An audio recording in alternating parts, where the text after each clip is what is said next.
yang super penting adalah memahami filosofinya. Terus terang, I'm so sorry ayai.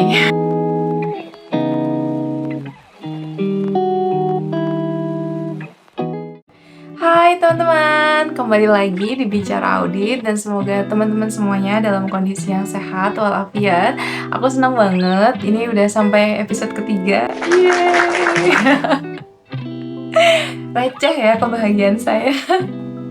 Dan di episode pertama dan kedua aku udah bahas soal CIA. Jadi aku mau sekarang explore lebih lanjut tentang materi CIA.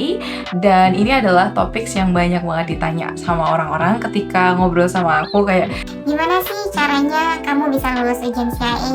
Gimana sih perjalanannya? Boleh dikasih tahu nggak tips and triknya? Dan akhirnya aku pikir-pikir, oke, let's do it. Di episode ketiga ini kita akan bahas tips dan trik ujian CIA. Aduh, receh banget. Maaf, intronya receh banget.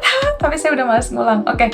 Dan sebelumnya, ini sekali lagi disclaimer, tips dan trik ini sebenarnya kan semacam apa yang sudah saya praktikkan ya, dan belum tentu ini juga akan jadi cara yang terbaik juga buat teman-teman. Jadi di custom aja teman-teman, apa yang cocok buat teman-teman silahkan diambil, apa yang nggak cocok silahkan disesuaikan aja. Oke, kita akan mulai dari tips yang pertama, yaitu belajarnya. Nah, aku belajar dari buku mana aja sih? Jadi aku ada 2 referensi utama yang aku pakai, yaitu yang dari IIA-nya sendiri, ada namanya CIA Review Manual, bukunya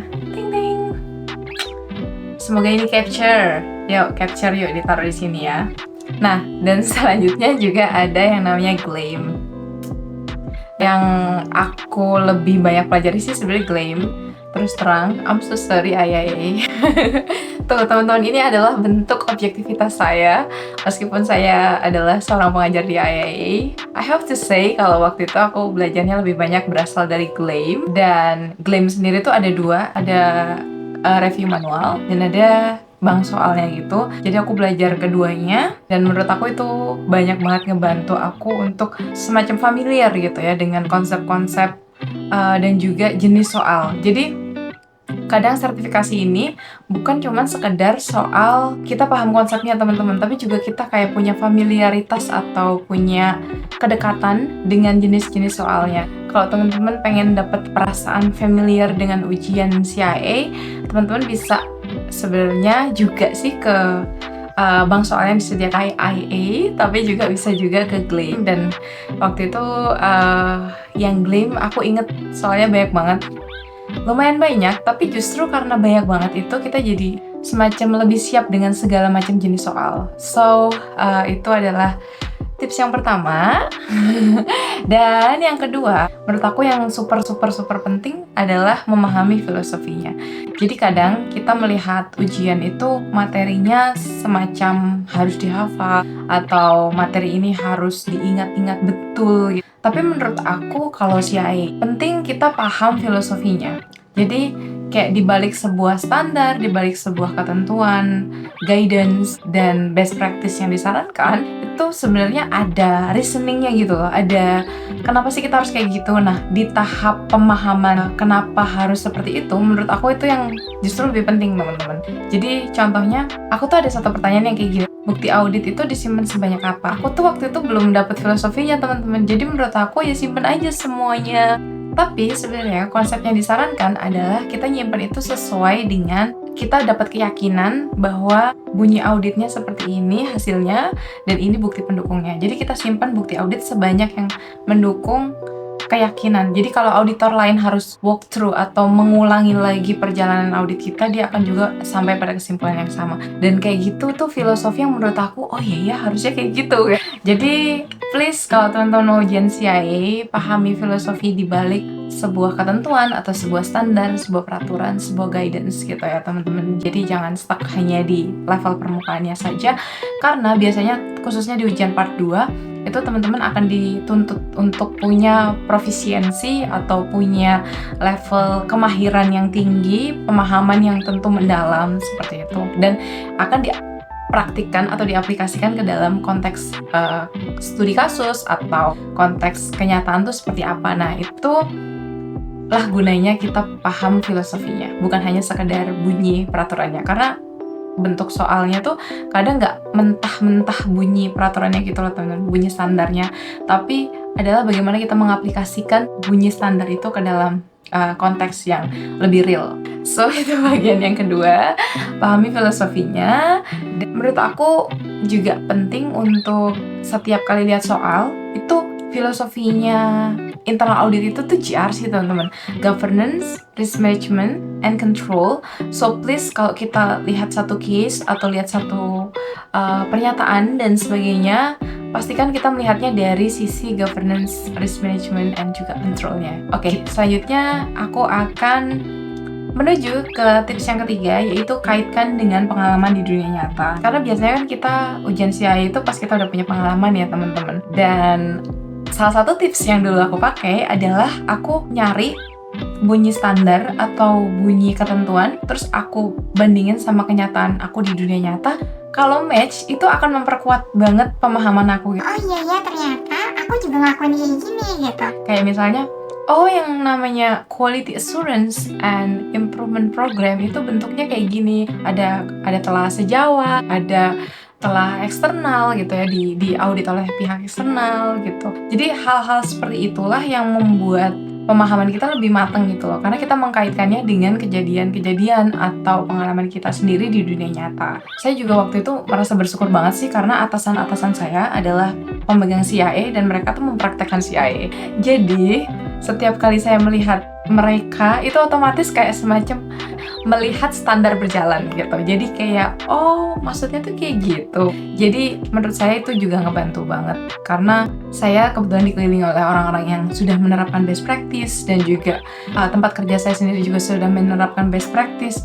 Tapi jangan khawatir, saya sangat bisa relate sama kenyataan yang nggak sesuai sama best practice itu tetap ada gitu teman-teman. Karena kan yang namanya kita mengalami kejadian di dunia nyata pasti ada situasi-situasi di mana tidak ideal gitu ya, tidak sesuai dengan harapan. Dan itu tentu pas kita ketemu soal, kita harus membenarkan mindset kita juga bahwa oke, ini adalah praktik yang disarankan, ini praktik yang sesuai dengan apa yang dimau IIA. Jadi untuk pengetahuan yang ini saya drop dulu, saya mau sesuaikan dengan standar seperti itu. Jadi pintar-pintar sih memilah apa saja pengetahuan kita yang sudah sesuai dan apa yang belum. Dan kalau itu sesuai, itu akan sangat kuat teman-teman pemahamannya, karena itu sudah kita alami sendiri. So that's yang ketiga, dan kita akan bergerak menuju yang keempat, yaitu teliti. Jadi ini sebenarnya terinspirasi dari saya sendiri ngerjainnya tuh waktu itu buru-buru, ada perasaan harus segera selesai, karena kan kita mengerjakannya tuh dalam durasi 2 jam atau 2,5 jam tergantung partnya ya.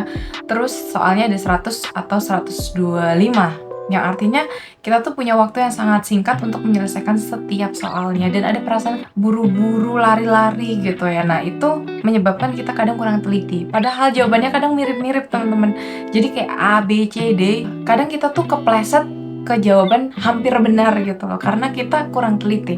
Padahal sebenarnya jawaban kita tuh ngerti jawaban yang benar, tapi karena kita kurang teliti, akhirnya kita kepleset ke yang hampir benar doang gitu. Jadi please, walaupun kita buru-buru, tenangkan hati, terus kita bisa melihat soal dengan jernih dan lebih teliti gitu. So itu adalah tips aku yang keempat. Selanjutnya adalah soal mindset.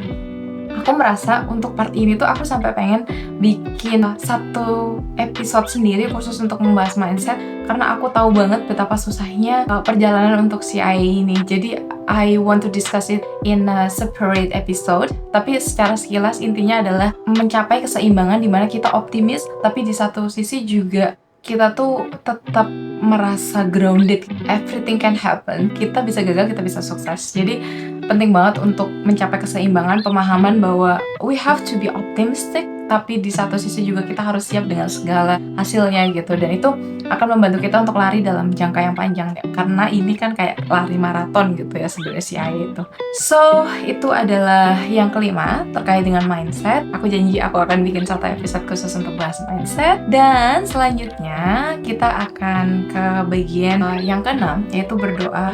Aku merasa berdoa ini bukan cuma sekedar karena kita yakin bahwa doa kita terwujud dan sebagainya, tapi berdoa itu menurut aku juga adalah bentuk dari mencari ketenangan batin. Saat saya udah berusaha semuanya, saya udah mencurahkan semua usaha saya udah mencurahkan semua perhatian saya dalam ujian ini. Sebelum ujian tuh saya bilang bahwa ya Allah, aku udah berusaha banget, aku udah serahin hasilnya, semoga engkau memberikan yang terbaik. Dan itu ngebantu aku lebih calm dalam ngerjain soalnya, dan ketenangan itu juga yang ngebantu aku untuk bisa nyelesain soal dengan teliti. So, don't underestimate the power of praying, karena itu juga mungkin adalah pintu yang membuka kita untuk bisa tenang, untuk bisa juga terkabul doanya, untuk bisa lolos. Itu tips yang keenam, dan ini adalah tips lain-lainnya. Aku udah bikin catatan, so aku akan coba baca ya. Salah satunya menjadwalkan ujian. Jadi dulu aku tuh kalau belum dijadwalin ujiannya, aku tuh masih kayak Masih bisa besok lah, besok lagi belajarnya,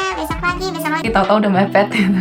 Karena kan kita cuma punya waktu 180 hari ya dari sejak kita mendaftarkan diri untuk ujian. Sebaiknya segera aja, kalau kita udah tahu kapan kita bisa ambil ujiannya, jadwalin, jadi kita punya tekanan lebih untuk segera belajar. Karena terutama orang-orang yang suka menunda-nunda kayak saya ini tuh perlu banget kayak gitu supaya segera belajar. Oke, selanjutnya adalah perhatikan silabus. Ya, jadi kita tahu apa saja yang akan dibahas, dan juga cognitive level. Ada yang basic, ada yang proficient. Nah, kalau basic berarti kita kayak level belajarnya sebenarnya nggak perlu sampai mendalam banget itu. Tapi kalau proficient, hati-hati, itu harus benar-benar serius belajarnya, benar-benar harus kayak mendarah daging dalam diri kita pengetahuannya.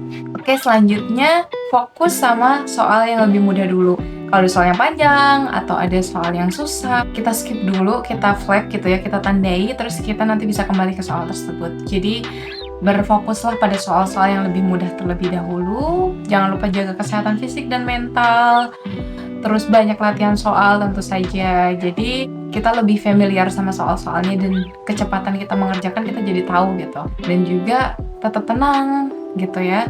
Tetap konsentrasi, karena ya setelah kita udah melakukan semua usaha kita di ruang ujian tuh udah sisanya adalah tinggal kita berkonsentrasi, kita menjaga ketenangan batin supaya kita bisa memberikan jawaban terbaik kita dan bisa mengingat-ingat atau bisa menggunakan ilmu yang kita pelajari itu untuk mengerjakan soalnya. So, itu adalah tips and trick ujian CIA. Semoga membantu. Teman-teman, I'm so sorry kalau agak messy. Aku tuh sebenarnya udah niat kalau setiap mau bikin video tuh kayak bikin skrip, tapi aku merasa nggak natural gitu loh teman-teman. Dan aku merasa justru aku pengen konsep dari YouTube aku ini adalah kayak aku ngobrol sama temen, dimana itu agak messy, itu agak ngalor ngidul, nggak jelas gitu, tapi sebenarnya itu fun untuk didengerin. Semoga teman-teman nggak keberatan dengan style ini. Dan aku akan ketemu lagi sama teman-teman di episode selanjutnya untuk bahas mindset yang membantu aku lolos ujian CIA. Sampai ketemu lagi teman-teman. Jangan lupa like, comment, dan subscribe. Aku udah lebih pede ngomong itu. Bye-bye.